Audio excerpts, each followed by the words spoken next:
So these all things happened. So next day morning వచ్చాను. వచ్చిన తర్వాత ఫస్ట్ తేజ గారిని కలిశాను. తేజ గారు సరే ఓకే చూద్దాంలే అన్నట్టు ఆయన ఏదో అన్నారు. ఆ తర్వాత రామానంద్ గారిని కలిశాను.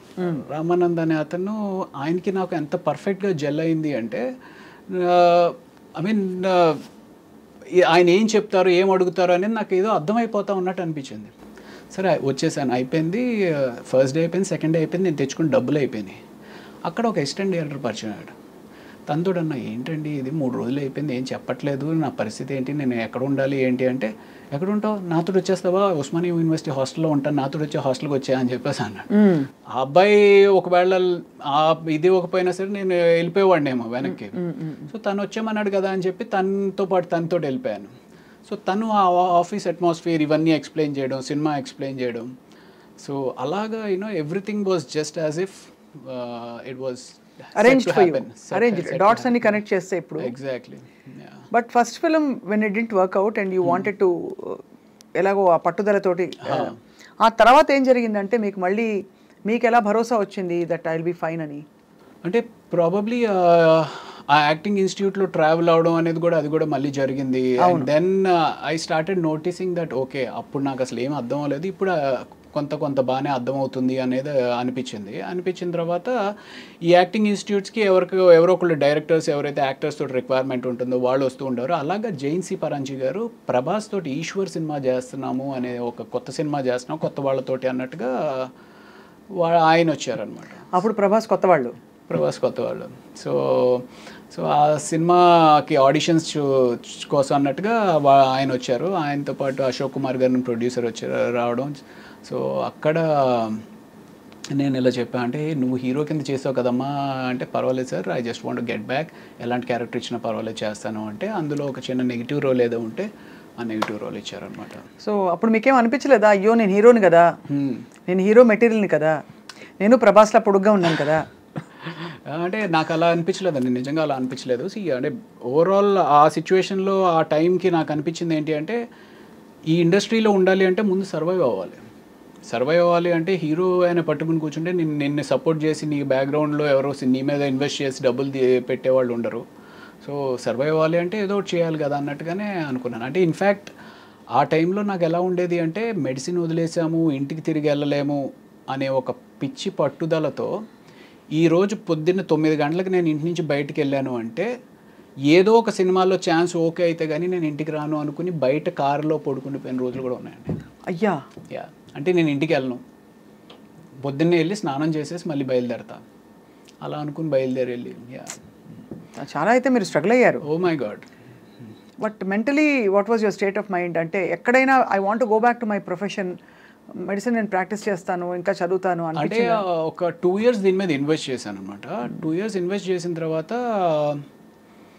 ఇట్ వాజ్ మధ్యలో ట్రై చేశాను, మేబీ పీజీ ఏమైనా ట్రై చేసి ప్రిపేర్ అవుదాము, పోస్ట్ గ్రాడ్యుయేషన్ ప్రిపేర్ అవుదాము అనుకుని ఒక 2 weeks పుస్తకాలు తెరిచాను. బట్ ఒకసారి ఆ రిథమ్ బ్రేక్ అయితే మళ్ళీ ఆ రిథమ్ రావడానికి ఒక 3 నెలలు పడుతుంది. బట్ తర్వాత ఎక్కడో మీరు హౌస్ సర్జన్సీ చేశారని? House surgency is just part of medicine కదా, ఫస్ట్ గ్రాడ్యుయేషనే కదా. అదే, సో ఇట్స్ జస్ట్ ఇంటర్న్షిప్ లాగానే. సో మీరు బేసికలీ అయితే అంటే, but you had all the qualifications to become a practising doctor. Correct. But ఒక్కవేళ యాక్టింగ్ కాకుండా మీరు స్పెషలైజేషన్ తీసుకుంటే ఏం తీసుకునేవారు? నాకు ఎండోక్రోనాలజీ కానీ డర్మటాలజీ కానీ ఇంట్రెస్ట్ ఉండింది. ఓకే, డర్మటాలజీ చేస్తే బాగుండేది కదా, మా అందరికి కూడా మీరు ఏం చెప్పాలి. సో అలా మరి మొత్తం ఇప్పుడు మీకు మందులు మీరే వేసుకుంటారా? మోస్ట్లీ అంటే యు నో నౌ కదా everything. That's one common question మనకి చాలా మంది అడుగుతూ ఉంటారు, సార్ డాక్టర్లు వాళ్ళే ట్రీట్మెంట్ చేసుకుంటా ఉంటారు. అన్ని వేళలా అవ్వకపోవచ్చు కానీ మోర్ ఆర్ లెస్ ఆ బేసిక్స్ అన్ని మాకే. ఇప్పుడు నేను మెడికల్ ఇంటర్వ్యూస్ చేస్తానండి, I have done about 2000-3000 medical interviews వేరే చోట. I think I'm half a doctor. ఏమీ తెలియదు నేనే అలా అనుకుంటే, మీరు యాక్చువల్గా డాక్టర్ అయింది ఇంకా ఎంత అనుకోవాలనుకుంటాను.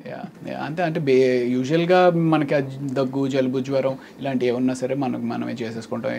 చిన్న ఏమైనా ఎలర్జీస్ కానీ అలాంటివి అన్నా సరే మనమే ట్రీట్ చేసుకుంటాం. ప్రభాస్ గారితో మీ first film how was your experience meeting Prabhas first time? అప్పటికేం తెలియదు కదా, అందరు కొత్త వాళ్ళు. అంటే నేను నా ఫస్ట్ సినిమా ఏదైతే నా ఎక్స్పీరియన్స్ ఉంటుందో సేమ్ అంటే ఒక నైవ్గా అమాయకంగా ఎవరేదో చెప్తున్నారు ఏంటి. ప్రభాస్ కూడా సత్యానంద్ గారి దగ్గర స్టూడెంట్ యాక్చువల్లీ. అవునవును అవును. సో అలాగా అప్పుడు తను వచ్చినప్పుడు అలా ఉండేవాడు. బట్ తను మంచి పర్సనాలిటీ అండ్ అంటే తను వాక్ చేసినప్పుడే నాకు అనిపించేది ఓ మ్యాన్ అసలు ఎంత మ్యాన్లీగా ఉంది తిని వాక్ అనేది. నాకు అప్పుడు ఒక మారుతి కారు ఉండేది అనమాట. షార్ట్ గ్యాప్లో వచ్చి తను కార్లో పడుకునేవాడు. అంటే రాత్రంతా అంటే ఈ షూటింగ్ టైర్డ్నెస్ తోటి ఇంకొక 2 గంటలు పడుకొనిస్తే బాగుండు కదా అంటూ ఉండేవాడు అనమాట తను. So yeah, that was a wonderful experience. ఎలా అనిపిస్తుంది అంటే today he's one of the biggest pan India pan world super star. ఇప్పుడు if you met him Ravi garu, would you have the same vibe? Because you sort of started off together. ఇద్దరికి మధ్య అంత పరిచయం ఉంటుందంటారా? I don't know. You don't know. You haven't probably been in that situation yet. So Eshwar తర్వాత క్యా హువా? ఈశ్వర్ తర్వాత అందులో negative role చేసిన తర్వాత వైవిఎస్ చౌదరి గారు సీతయ్య అని చెప్పి హరికృష్ణ గారితో ఒక సినిమా చేస్తా ఉన్నారు. అవును, సీతయ్య తెలుసు కదా. సీతయ్య ఎవరి మాట విండు, సీతయ్య మేము వాడుకుంటాం. కానీ నేను సీతక్క అని మార్చుకున్నా నా గురించి. ఓకే. సో ఆ సినిమాలో ఒక సిమిలర్ నెగిటివ్ రోలే. బట్ ఆ నెగిటివ్ రోల్తో పాటు ఒక వండర్ఫుల్ సాంగ్ అండి, కీరవాణి గారు కంపోజ్ చేసిన సాంగ్, ఆదిశంకర్ల సౌందర్య లహరి అని చెప్పి ఒక సాంగ్. ఆ సినిమా దట్ హ్యాపెండ్. దీని తర్వాత Eshwar led to that Seethayya. And after Seethayya my next నా అంతటికి నేనుగా సాధించుకున్న సినిమా ఘర్షణ అనమాట. మళ్ళీ ఆడిషన్స్కి వెళ్ళి. Yeah correct. Yeah. So that was in 2004 I think. Exactly. మీకు ఉన్నారా అసలు ఇండస్ట్రీ తోటి సంబంధం ఉందా? 2004 లేదు యాక్చువల్లీ, అప్పుడే వచ్చాను. I just come in. Okay. యాంకర్గా జర్నలిస్ట్గా జాయిన్ అయ్యాను TV9 2003లో. ఓకే. సో బట్ అప్పుడు ఐ థింక్ ఘర్షణ చాలా మంచి వెంకటేష్ గారి. సో వెంకటేష్ గారి కాంబినేషన్తో మీకు చాలా ఇది మంచి ప్రముఖ పాత్ర అందులో. అవును అవును. So obviously tell us about that experience. ఎలా ఉంది అంటే ఫస్ట్ డే మేము ఇక్కడ ఫిల్మ్ నగర్లో ఏదో బిల్డింగ్ మీద చేస్తూ ఉన్నాం అనమాట. అది ఎన్కౌంటర్ అయితే ఆయన వచ్చారు కంప్లీట్ టైట్ షర్ట్స్ తోటి. ఐ మీన్ చిన్నప్పటి నుంచి ఏంటబ్బా ఏం చేస్తారా అలా సేమ్ ఎగ్జాక్ట్లీ అలాగే అనుకుంటే అలా అనుకుంటే వచ్చి రెడీగా షార్ట్ రెడీగా చేసేద్దామా అని చెప్పేసి హడావిడికి వస్తే. బట్ నాకేంటి అంటే చిన్నప్పటి నుంచి ఒక పెద్ద స్క్రీన్ మీద ఒక విగ్రహాన్ని చూస్తున్న విగ్రహం ముందుకు వచ్చింది అనుకోండి ఎలా ఉంటుంది. బట్ చాలా కూల్గా ఉన్నారు. ఆయన చూడడమే ఒక థ్రిల్లింగ్ ఎక్స్పీరియన్స్ అనిపించింది అనమాట నాకు. దెన్ నాకు అది that was the first day. అక్కడి నుంచి రోజు షూట్ చేస్తూ ఉన్నాము. అండ్ దెన్ శ్రీలంక వెళ్ళి ఆ ఎపిసోడ్ చేసాము. ఆ శ్రీలంకలో బోట్ మునిగిపోయింది. మేము యాక్చువల్లీ ఏదైతే ఆ హౌస్ ఉంటుంది, if you remember that movie, ఆ హౌస్ ఉంటుంది వెంకటేష్ గారు ఆ సీన్ హీరోయిన్ది ఒక హౌస్ ఉంటుంది అనమాట. ఆ హౌస్కి ఒక బోట్లో ఒడ్డు నుంచి ఆ ఇంటికి వెళ్ళి అక్కడ షూటింగ్ చేసుకుని మళ్ళీ ప్యాకప్ తర్వాత ఇటు వచ్చేయాలి. సో ఈ బోట్ ఏదైతే ఉందో అది టెంపరీగా తయారు చేసిన బోట్ అనమాట. ఆ టెంపరీగా తయారు చేసిన బోట్ మీద అందరూ ఎక్కేశారు. అప్పటికి వెంకటేష్ గారు ఇది కూడా చేశారు. ఎంతమంది పట్టొచ్చు దీంట్లో అంటే, సార్ 15 మంది పట్టొచ్చు సార్ అన్నాడు. 15 మంది ఎంతమంది ఉన్నాం, మనం ఎంతమంది ఉన్నామంటే, సార్ 16 మంది ఉన్నామండి, ఇంకో 4 దింపేశానండి ఎక్కువ ఉంటే అని చెప్పేసి అతను అన్నాడు. సో బోట్ స్టార్ట్ అయింది.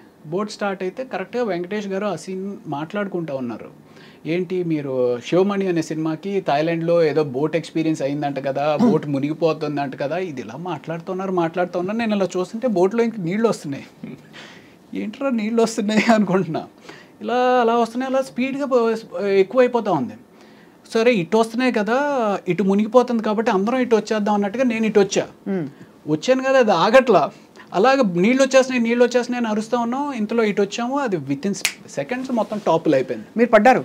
టాపులు అయిపోయింది. బోటు పైన ఎవరు లేరు. బోటు తిరగబడిపోతే మనుషులందరూ బోటు కింద ఉన్నారు. ఏంటి వెంకటేష్ గారు అసీన్ మొత్తం క్రూ, కెమెరామ్యాన్. అయితే అందరికి ఈత వచ్చా అండి? ఎవరికి? ఒక్క కెమెరామ్యాన్ గారికి వచ్చు. క్రిటికల్గా ఇంజ్యూర్ అయ్యి ఒక 3 రోజులు షూటింగ్ అయిపోయింది ఆ కెమెరామ్యాన్ గారి వల్ల. అయ్యా. ఎందుకు అంటే మేమందరం ఆ బోట్ ఎప్పుడైతే తిరగబడిపోయిందో లక్కీగా ఏంటంటే బోట్ మునగల, తిరగబడిపోయి ఇట్ వాస్ హోల్డింగ్ అనమాట. సో ఎవరికాళ్ళు బోట్ పట్టుకుని నిలబడ్డాం. ఈ కెమెరామ్యాన్ అనే అతను లోపల ఎక్కడో ఆయన షర్ట్ దేనికో హుక్ అయిపోయి ఉంది. సో అందరూ వచ్చారు. అసిన్ వాళ్ళ ఫాదరు అవును కెమెరామ్యాన్ అంటే అదిగో అక్కడ కాల్ కనపడుతుంది అని చెప్పి పూల్ చేస్తుంటే రావట్లా. మొత్తానికి లాగి పైకి ఎక్కిస్తే ఆయనకి స్పృహ లేకపోయేటప్పటికి సిపిఆర్ చేసి ఆయన మీరు కాపాడారు కదా యా, యా. అమ్మయ్య డాక్టర్ చదివినందుకు మీరు అదో తృప్తి నిజంగానే. ఇప్పుడు అయిపోయింది కాబట్టి నవ్వుకుంటున్నామండి.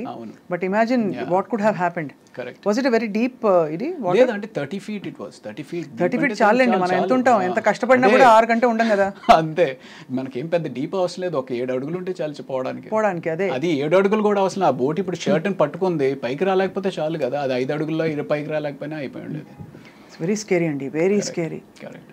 ఆఫ్టర్ దట్ ఏంటి, did you suspend the shoot? లేదు, ఒక 1 day బ్రేక్ ఇచ్చారు. ఆ తర్వాత అప్పుడు డిసైడ్ అయిపోయి ఉంటారు, హర్ షూటింగ్ మే ఏక్ డాక్టర్ హోనా చాహియే అని. ప్రాబబ్లీ.